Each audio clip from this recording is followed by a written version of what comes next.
I'm Georgina Hall, and this is the Female Empowered Podcast, inspired by the casual conversations I've had with thousands of women over my career in coaching. This is not just another wanky women's wellness podcast. We are bringing the uprising. Hi friends, welcome to the Female Empowered Podcast. I'm your host, Georgina Hall, personal trainer, online coach, and offerer of opinions. Today, we are joined not only by Beppy. Hiya. We've also got Laura from Geordie Scran. Hi. Hi, Laura. Hi, you all right? Very good, very good. Excited to have you here because Laura from Geordie Scran is a food blogger, a food enthusiast, a top Instagrammer. Tell us about that, Laura. Is it the best job in the world? I wish it was my full-time job. That would be great. But yeah, it does come with its perks every now and again. You have a really cool full-time job as well, though, don't you? Sort of, yeah. I'm a live video producer for a craft company, so I make like online shopping TV, basically. Ah, that is cool. Sounds really good. That explains why your videos on your Geordie Scran account are so good. Thanks. Yeah, it's kind of like how I kind of got into doing the food stuff. So take nice pictures and nice videos of food and then share it with everyone else, really. All right, so tell us a little bit about that. So you got into it because you are a professional video creator, and then you started taking pictures of food. What happened? You started posting it. You got loads of requests for, your own personal trip advisor, or how does it work? Yeah, basically what happened was, it was a couple of years back now, and I was sat having breakfast on my own in a cafe in town, and took a little picture of it, put it on my personal account, and then before I knew it, I got like a load of likes, people messaging asking where I was, people asking for other recommendations, and that's kind of when I realised, I was like, because I lived in the centre of town, all of my friends who came into town for weekends and things would be asking me where to go and where the new places were. And I kind of thought there was a little bit of a gap at the time. So I thought, well, I'll just set up a food account and see how that goes. It is something that's pretty popular now, isn't it? But I do think that you do it particularly well. There's a lot of people putting out food and blogging, I guess, but yours is like professional. Oh, thanks. Yeah, it does seem there is a lot more now than when I started. I think the only real difference I've noticed really is that I'm not bothered about making a fool out of myself. Like, I don't mind jumping on the camera and stuff and chatting with people, whereas a lot of people's accounts are just food, but people are probably sick of seeing my face as well. It makes a difference. It makes a difference because we get to know you and we know who's making the recommendations. So I think it's a lot more relatable, and people are more willing to message an account where there's a face to it to say, "Hey, Laura, where should I go?" Yeah, very true. Very true. So how does it all work? Do you get invited to places? Do you decide where you want to go? Do you just go to your favorite places and then just put them on Instagram? Tell us a bit about it. So I kind of like try my hardest to keep up to speed with all of the new places in town. I try and tick off I've got a massive big long list of everywhere that I want to go, and try and tick off a few. And then over the past year, do get invited more so to places, and restaurants appreciate your reviews a little bit more and they want you in to try the new menus, or if they've got a new chef in or that sort of thing, and get a feel for it, a bit of advertisement for them obviously as well. But I've still got that big long list of stuff that I would like to tick off, because I like to have that balance between places that have asked me to go and places that I actually want to try myself. Yeah. So it's more like a hobby as well, isn't it, that way? Yeah, pretty much. You can call it eating out a hobby. It sounds like a good one. I think it's a hobby. When COVID hit, I found out that was like my main hobby, because suddenly I couldn't do it anymore. Yeah, exactly. I think, when COVID hit, it was crazy. I genuinely thought that my account would just die a death and that no one would be interested. And I was like, oh my God, I'm going to have to learn how to cook.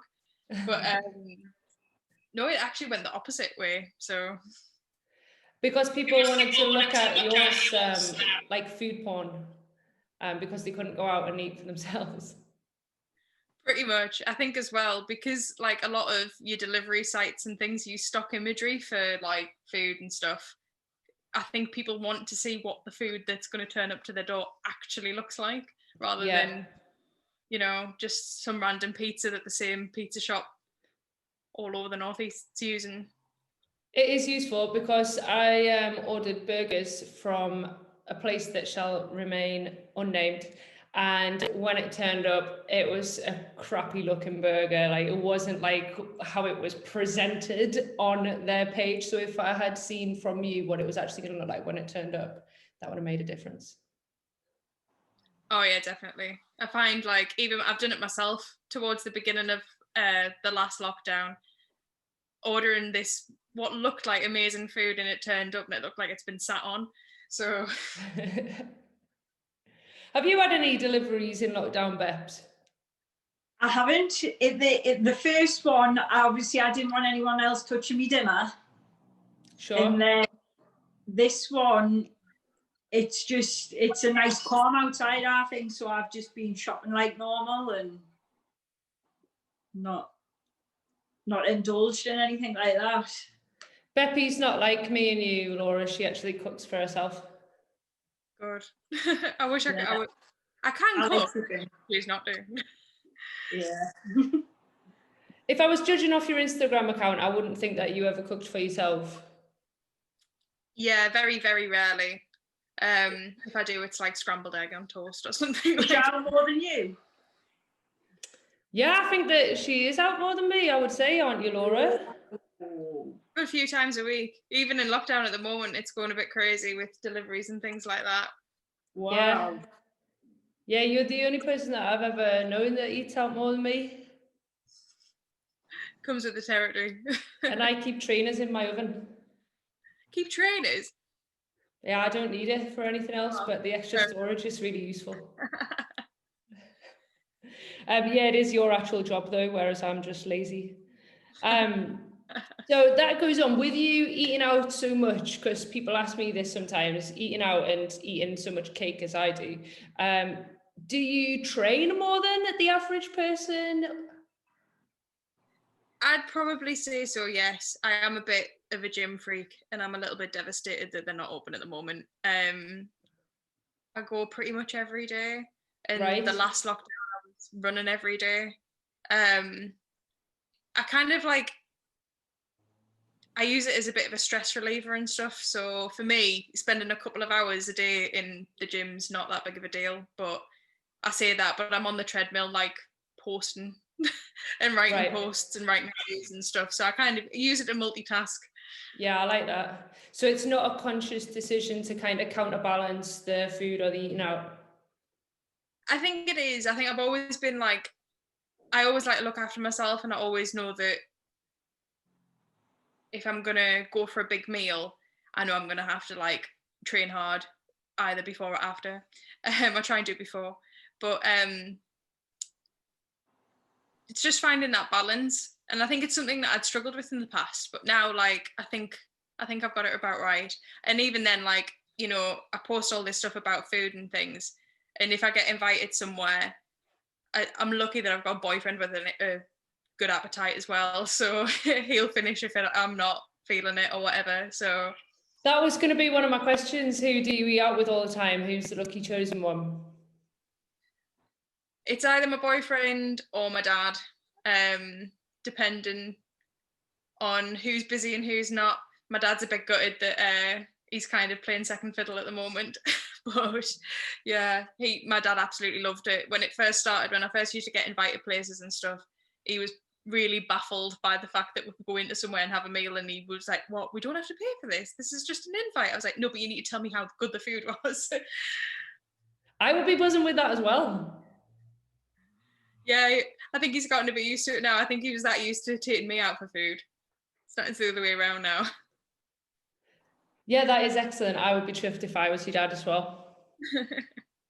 In fact, I'll give a really honest opinion. So maybe one time when we're out of lockdown and we don't have to social distance anymore, you and I should go out and get really truthful about it.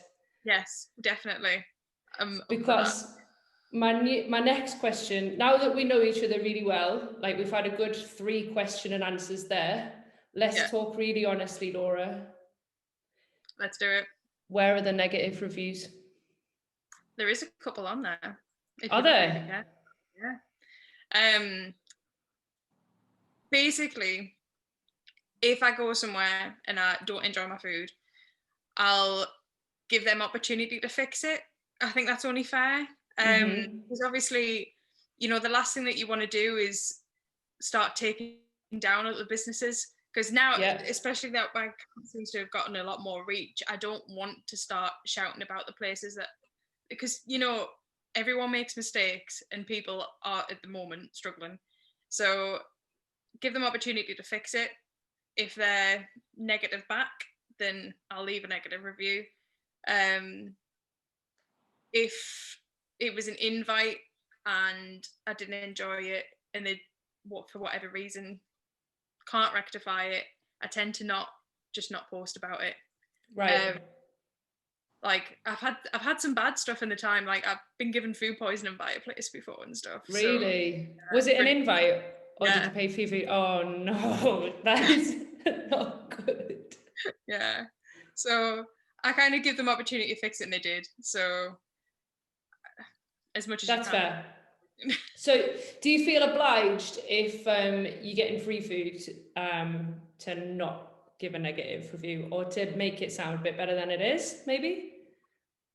I never make it sound better than it is. I'm always just constructive. I think right. saying things like, my favourite bit was this bit wasn't to my taste. I have noticed you picking out your favourite bits. That makes sense now. Now I know the inside. Yeah, and I mean, yeah, there is a couple of negative ones on there as well. It's more so just, like I say, give the place an opportunity to come back to you and fix it. But no, I think I don't know a lot of other bloggers who do post negative stuff. But I very rarely have really bad meals, so I'm quite lucky. Yeah, I would be the same. I think if I go out for food and I don't like it, I just don't mention that I've been there. Yeah, I but think. I'll shout about the good places. Yeah, exactly. So this is quite a good topic, actually. How do you bring up the fact that you didn't enjoy a meal? Because I think loads of people struggle with complaining if they go out for food, especially as British people, and maybe especially as women. I don't know. What do you think? Yeah, I think I've had a bit of a strange response from places if I do mention. It would just literally, I mean, I can't really think of anything off the top of my head that's been totally crazy, other than somewhere did get my order wrong. But other than that, there's not been a lot that I've had to properly complain about. If it's a proper review, I'll normally message afterwards because they normally check in and say, oh, how was it? Like, did you enjoy your food? And I will bring it up and go, oh, like, this was nice, but, you know, this wasn't hot and this wasn't quite hot enough, or blah, blah, blah. I think, I'm trying to think. How are you complaining, Beppy? Usually, excuse me, there's a hen me dinner. Yeah. Beppy and I did go out for food one day, and we'll not say where it was, but there was a hair in our chips. Oh. We had a bowl of like dirty fries, like cheese and stuff, and we'd got a good halfway down before we noticed that it was a hair, and it was in the bottom for sure. Yeah. So a guy comes over, he's like, "How's your dinner?" And Bepp's like, "Yeah, there's a hair in our chips." And you were blatant about it, weren't you? But there wasn't anybody else there as well. If it's somewhere that I like I had a hair in me dinner somewhere that I really, really like, and she came over, she put the dinner down, and I could see the hair right on top as she put it down. So it was like the hair was presented to me, and I saw it, and I was like, it was so busy in there that I was like, I'm just not even going to say anything because I don't want to kick up a fuss, because usually it's amazing. But I'm just going to take that off the top of there and put it over there and eat anyway. But you know, when you like, that tainted the meal for me. Yeah, I had one a few weeks ago that so I was looking at the menu and it was like a load of burgers and stuff. And not that I'm vegan, but the vegan burger sounded incredible. So I was like, oh, I'm gonna get that. Comes over, take all the photos, do everything for it, take one bite out of it, meat. I Oh, was like, I'm gonna have to say something. It tasted my God. amazing. But I was like, I'm gonna have to say something because that's not good. Luckily there was no one else there. So That's all right for you. You eat meat, but imagine if it was an actual vegan. well, that's exactly what I said. So the member of staff was like, "Oh, but you're not vegan, though, are you?" I was like, "That's kind of not the point. Because there's two different types of pig in this." Now, Whoa. yeah. Peppy, you are a vegetarian. What would you do if that happened to you? where Yeah, there's meat in me dinner. Exactly like that. That's exactly what I would say. Wow, that's unreal. So yeah, I was kind of like, she was like, "Oh, I'll take it back. What do you want to do? You can keep this one." I was like, "Oh, it's fine. Can I just have what I ordered?" So they brought that one out. It wasn't very nice, and I kind of wish I kept the meat one now. Oh, really? The vegan one wasn't very nice. Where was it? Go on, where was it? I'm not saying. Okay. You're a good person. One of my clients has asked, do you feel the pressure to go with the most kind of abstract or over the top option on the menu, or do you ever try and be, I don't know, nutritionally conscious and think, oh, I'm going to dial it down today? I think when I eat out, when it's not somewhere I've been invited, I'll always try and just make the conscious effort to pick something a bit more on the healthier side. I'm a big believer that staff in a restaurant should know the menu quite well, so I'm always go off their recommendations. Yeah, I do that as well. Yeah, I think asking what they recommend is a big sign as to how well the staff know the menu and how much, like, how good the food is, really. And if it's a good restaurant, the staff should really have tried it. But yeah. Where are your favourite healthy eats? I love New To Go in Gateshead. It's just up the road from me, so that's a nice. It's lush. Yeah, their pancakes are amazing. Unreal. And I do like Naked Deli. But yeah, I'm obsessed with their cake bars and stuff. Yeah, the cake bars, and the coffee's really good from there as well. Yeah. Kith and Kin, I'll give a quick shout out to, because they do some good healthy options, and their coffee is unreal and are just generally all round lovely. Oh, I'll have to go. It's on the list. Yeah, bump it up the priority list, because you'll like that. Someone's asked if you'll give us starter, main, dessert, where from, and what would you have? Starter, I'd probably do, it's kind of a starter, I'd do sashimi rollin, I think. Top choice, yeah. Main, I'd have to go with a curry. Okay. And I think it would have to be My Deli. Yeah. And it'd have to be their new dish, the Emperor Stew, because it's amazing. I saw you blog about that, actually. Yeah, sounded good. Yeah, it was really good. With some Peshwari naan. That's right. Nice. And dessert.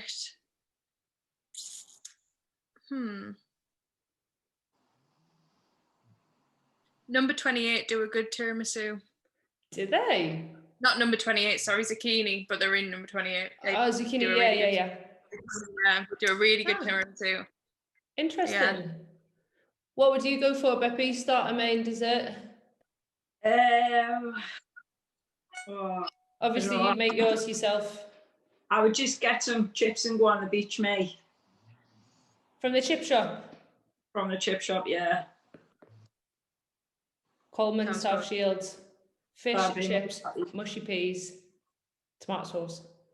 Good show. Delicious. Where's the best place for a lockdown special date night? I think the best thing I've had has to be one private dining. Like if you really wanted to go special, they the chef's ex House of Tides and Nice. pickups, and it's like minimal prep, so you just have to heat up some sauces to put on it, and it's like a set menu and it changes every week. The food was absolutely incredible. Was it? Like salmon starter, we had terrine, meat, some fit like cod with chickpeas and roast tomatoes and stuff. And then the dessert was like a meringue with like Nutella basically inside of this meringue floating in some like raspberry coulis. It was unbelievable. That sounds delicious. Meringue's your favourite, isn't it, Peppy? It is. I love it. We had an in-depth and interesting chat about it on the first episode of the podcast, didn't we? Took us a while to get to meringue, but we got there eventually. What would your ideal date be, Laura? Oh, I think this sounds really like odd, but I like activity dates. I do like going for food, obviously, but I think to get to know someone, I really like going and doing like daft activities, like love an escape room or like anything like that. Oh, you blog about those as well, don't you? Yeah, recently I've done a couple. I've done like an online one and then the one at Escape Key in town, but I'm a bit obsessed with stuff like that. I think it's always a good laugh. You can get to know someone really well like that. I've actually never done an escape room before, so can you do them online? Because I might do one in lockdown. Yeah, there's a few online. We did a really weird one a few weeks ago because normally it's just like a click-through browser kind of thing, and like you check off boxes and stuff. But this one there was actually someone just Skyping you from an escape room, and you had to like direct them around the room and go like, oh, turn left, turn right. It was so weird. So it's interactive. Yeah. But like That sounds cool. There was a point in it where so it was on like with a group of people, and there was this dummy in the room, and this dummy had targets on it. And I was like, oh, we need to punch the dummy in a certain order. And all the people I was on the call with were going, don't be stupid. I was like, no, seriously. I was like, you need to braid the dummy. I was like, and you need to do his head, then his shoulders. And then we had this random guy like punching this dummy. And was it right? Did you have to do that? It was right. So well done. What about you, Beps?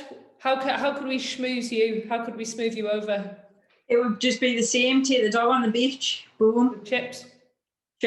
Job's done with me. Low maintenance. Low maintenance all the way. In like Flynn. Do either of you can both answer this, do you think a guy should pay on a first date? Nah, I'm happy to split it. Like, I think you should. If I watch First Dates, like I do like to see the guy pay. I think it's cringe, me, the guy not paying me. But then as somebody who's in a homosexual relationship, if that's what you want to call it, I mean, I have a girlfriend, either of us could pay. So maybe that's double standards. Yeah, I would pay in any ways, me. Girl on girl, I would pay. It's always nice, especially if they've asked you out. Yeah, like, that's it as well. Yeah, if you're taking someone out, then I think that you've got to pay. You can't expect them to split. Yeah, definitely. I have had a guy make me play rock, paper, scissors for the bill once. Oh, really? Was that on a date? Did he get another date after that? No, he didn't get another date after that. He took me to a restaurant that I said I didn't like, and then made me play rock, paper, scissors for the bill. So. And did you have to pay for it? And we ended up splitting it in the end. So you had to pay to eat at a restaurant that you didn't like? Yep. Wasn't happy. Sounds like a catch. Do you make your boyfriend pay when you go out for places that aren't invited? Because you're like, hey, you're riding on my coattails the rest of the time, hon. Get your wallet out. I think part of me thinks I should, to be fair, because the amount we eat out on my account. No, I don't make him pay. Well, It's nice when just it a little happens. idea for you in future. Just get him on it. Yeah. What's your opinion on TripAdvisor? Do you think it's a friend or a foe? TripAdvisor is categorically the devil. I absolutely hate it. I think it's full of people who don't really know what they're talking about, don't really have a lot of taste. I think it's just it's just full of like meat and two veg kind of people who aren't very adventurous and love complaining. exactly full of Karens. Yeah. I think like I think it's hard. Like now, if I go somewhere like out of town or whatever, or to a place for a weekend, I'll try and find local bloggers rather than going on TripAdvisor, because I think plus as well, places can pay to have the bad reviews removed and things. So and I think probably general public don't do what you do and give places a chance to rectify any problems that they have before they go and be a keyboard warrior. Yeah, definitely. And I think I've ate at like probably at least the top 5 places that are rated in Newcastle, and for me they wouldn't be in the top 5, a lot of them anyway. But yeah, and it all brought it home for me. Have you seen that video of that guy who managed to get his like back garden on TripAdvisor with 5-star reviews?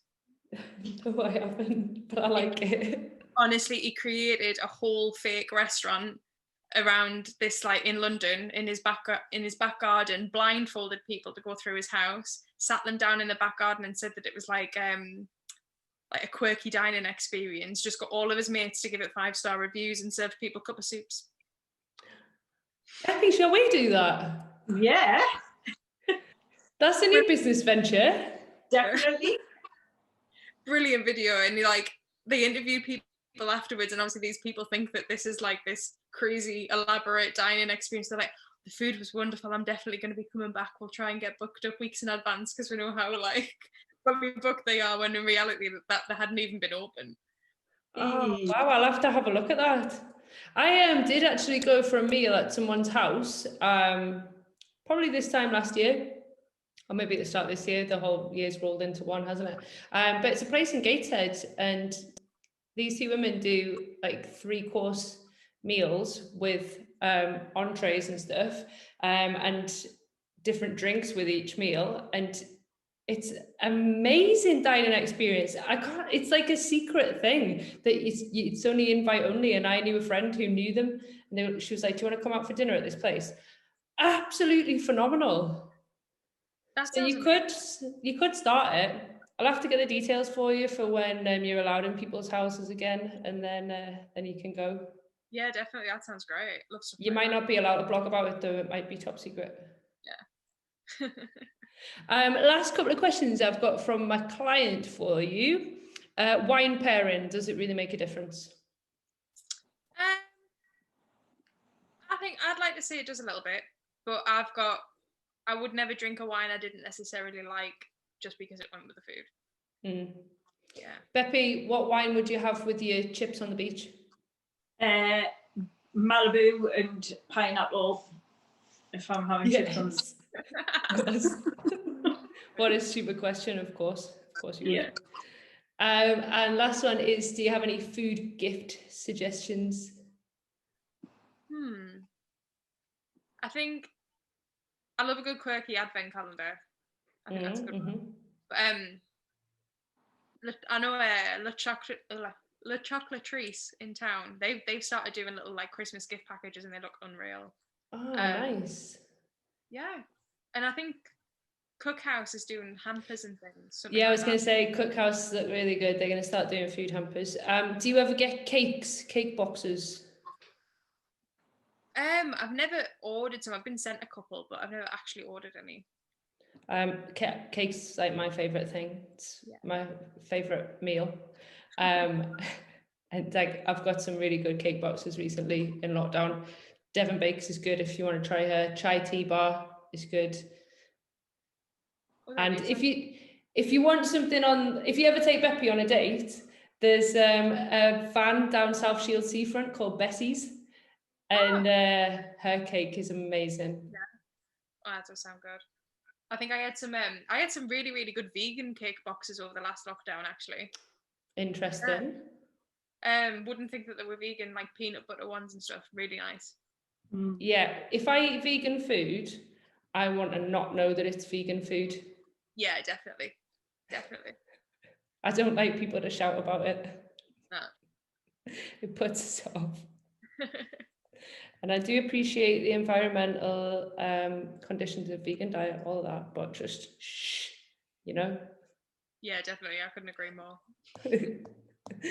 Laura, thank you so much for talking to us today. Everyone will be starving after they listen to this. A few people said they're going to need snacks. Apart from when they've got their snacks all set up and ready and we start talking about hairs in the middle. And then Yeah, it might be a bit awkward. Beppy, thank you for sharing today. Do you have any questions for Laura? No. Is she from Sunderland? Sounds like she's from Sunderland. I went to school in Sunderland for a couple of years, yeah. Yeah, you sound proper Sunderland. County How Durham. have you ended up in Newcastle from Sunderland? Well, I grew up in County Durham, went to school in Sunderland briefly, and then I moved to Newcastle for uni and then never went. Oh, right. Yeah. There's not much food going on in Sunderland, like, is there? No, not a lot, like. Oh, it seems to be improving a bit. It seems to be. Yeah, it's getting better now, especially down the coast. They've got a new stack, haven't they? Yeah, they have. Oh, yeah, that does look good. So maybe they're up and coming. Yeah. Maybe you can branch out to the blogging down there soon. If anybody from Sunderland wants to invite any of us or all of us, we'll be willing, won't we? All of us, please. All right, guys, thank you very much for that. Thank you for your recommendations as well, Laura. That's something for people to try during and after lockdown. If anybody wants to take Beppy on a date, please send me a message at GPTGeorgina on Instagram. Otherwise, we will see you all very soon. Thank you, guys. Bye. Bye. Love you, bye. If you want to improve your well-being in a non-wanky way, you can join hundreds of other like-minded people in my monthly subscription group for live training sessions, daily workouts, nutrition tips, meditations, and more. Only $10 a month. Email me now, georgina@georginahalltraining.com. Thank you for listening to the Female Empowered podcast. If you want to hear more from us, you can follow us on Instagram at Female Empowered, where you can also get involved with our discussions and feel free to send us a message.